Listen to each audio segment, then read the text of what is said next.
Kamu selalu terburu-buru, maunya semua selesai secepat mungkin, tapi ujungnya bikin overthinking. Ada yang kurang nggak ya?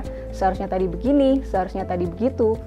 Pola hidup kayak gitu pasti nggak bikin kamu nyaman dan tenang. Mulai sekarang, coba kamu terapin gaya hidup slow living, agar hidup lebih happy tapi tetap produktif.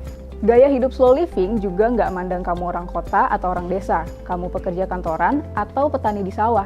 Kenapa begitu? Tonton sampai habis di Kulik, Kupas dan Ulik.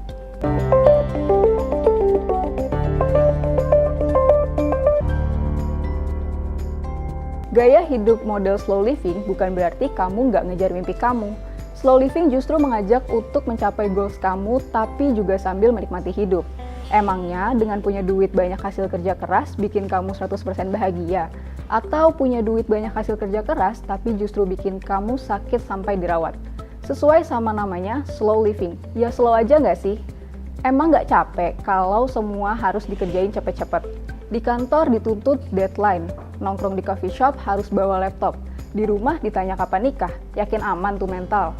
Nah, slow living ini justru pengen kamu bebas dari semua pressure itu, biar mental juga aman di tengah hingar-bingarnya dunia hari ini.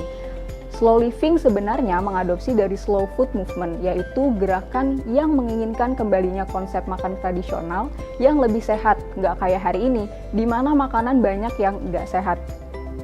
Konsep slow food movement sendiri diciptain oleh seorang kritikus gastronomi asal Italia, Carlo Petrini.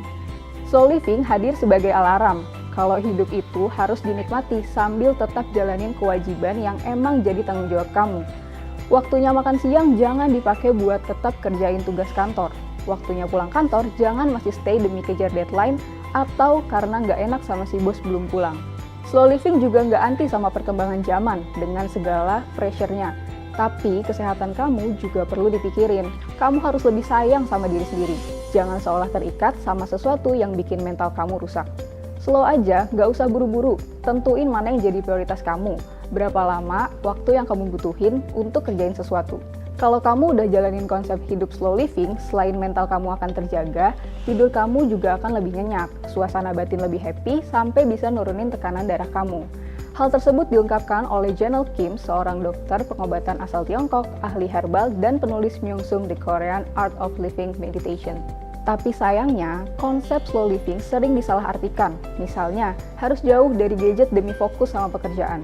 Slow living bikin kamu nggak produktif, padahal konsep slow living ngajarin gimana caranya jadi sukses tanpa mengorbankan hal lain.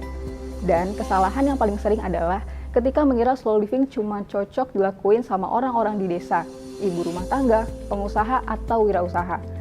Padahal, slow living bisa dilakuin oleh semua orang tanpa lihat status sosial orang tersebut. Sebelum berakhir, gini caranya agar kamu bisa jalanin konsep hidup slow living. Me time, luangin waktu untuk diri kamu sendiri. Bisa dengan meditasi, bengong di teras, atau pada saat berdoa setelah ibadah. Me time bisa jadi cara kamu lebih menghargai diri kamu sendiri, sambil melihat peluang dan goals di depan. Terus, batasin penggunaan gadget. Kamu pasti sering nggak sadar berapa lama waktu yang kamu habisin buat scroll TikTok, Instagram, YouTube, dan lainnya. Coba mulai dibatasin penggunaan gadget kamu dan rasain manfaatnya. Dan terakhir, coba nikmatin waktu pagi. Pagi hari atau setelah bangun tidur jadi waktu yang penting. Udara yang masih bersih, segar, bisa bikin kamu lebih fokus jalanin aktivitas. Slow living bukan cuma baik buat diri kamu, tapi juga baik untuk hubungan kamu sama keluarga, teman, dan juga pasangan. Dan kamu juga nggak bakal lagi bandingin diri kamu dengan orang lain. Pastinya, kamu jadi orang yang lebih pandai bersyukur. Jadi, kebahagiaan itu nggak perlu dikejar-kejar, tapi kebahagiaan itu ada di dalam diri sendiri. Gimana Sobat Esensi? Udah pernah jalanin konsep slow living? Coba kulik di kolom komentar.